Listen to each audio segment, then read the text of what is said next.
There will be 4 of them. Daniel decides this immediately: 2 girls, 2 men. Last year there were 3 men. They were very quiet and worked hard at their books. He didn't see them very often because of the high wall between the gardens behind the houses. Daniel's garden is very small, but it's full of flowers.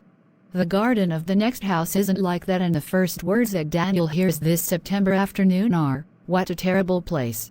It's a girl's voice, high and sweet. "Oh, it's all right, Jenny," a man replies. Now the detective work begins. It is important to listen carefully.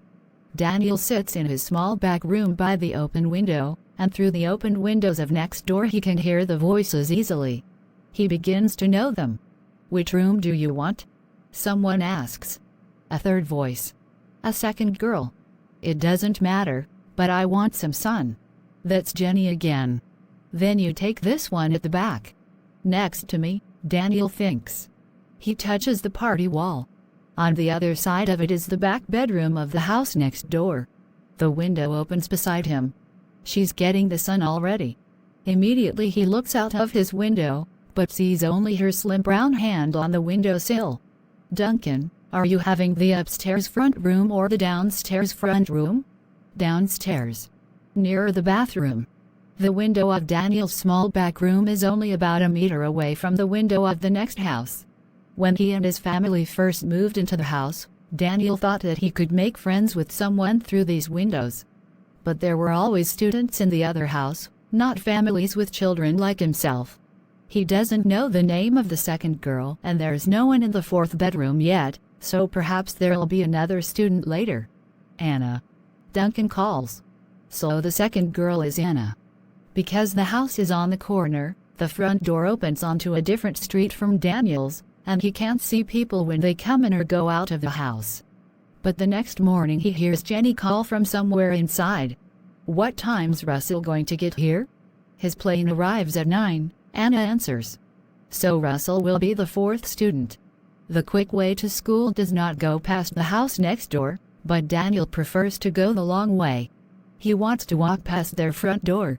He comes back that way too. No one goes in, no one comes out. But Jenny's window is open. Daniel goes upstairs. The house is silent. His mother won't be home from work until 6 o'clock and his father until 8. He lies down on the bed and listens. Perhaps Jenny is lying beside him on her bed.